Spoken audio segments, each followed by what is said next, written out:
এটা সাধারণ পশুও করে না। তাদের ব্যাপারে আল্লাহ পাক কালামে হাকিমে বলেছেন কালা নাম, এরা হচ্ছে চার পায়া জন্তুর মতো। এরপরে বলেছেন বালহুম আদল্লো, এরা ওই জন্তুগুলা অবুঝ জন্তুগুলার চাইতে আরো খারাপ, আরো নিকৃষ্ট। আল্লাহ তাআলা ওই প্রাণীগুলাকে বিবেক দেন নাই, মানুষকে বিবেক দিয়েছে।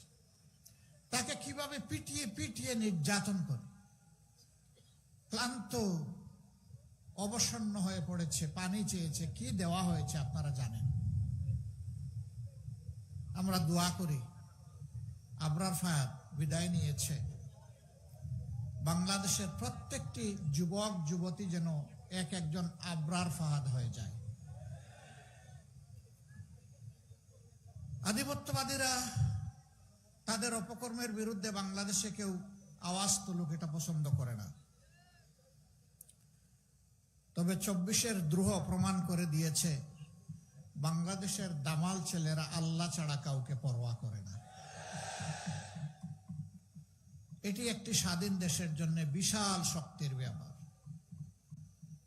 যাদের নেতৃত্বেই জাতি 24-এর লড়াইয়ে অংশগ্রহণ করে মুক্তি পেয়েছে। আমি 24-এর সকল যোদ্ধা, সকল শহীদের প্রতি গভীর শ্রদ্ধা নিবেদন করছি।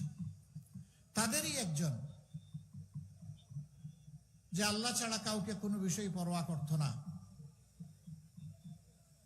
তাকে অত্যন্ত নির্মমভাবে ডিসেম্বরের 12 তারিখ স্পষ্ট দিবালোকে জুমাবার, জুমার পর সে তার কার্যালয়ে যাচ্ছিল অথবা এলাকায় যাচ্ছিল, সঙ্গে তার আপন ভাই, ঠান্ডা মাথায় গুলি করে তাকে দুনিয়া থেকে বিদায় করে দেওয়া হয়েছে।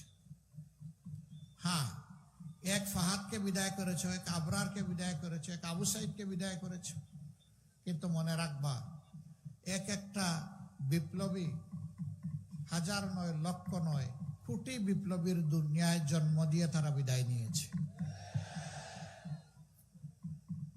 আজ আমি এখানে দাঁড়িয়েছি আমার ওই মায়ের পক্ষে কথা বলতে।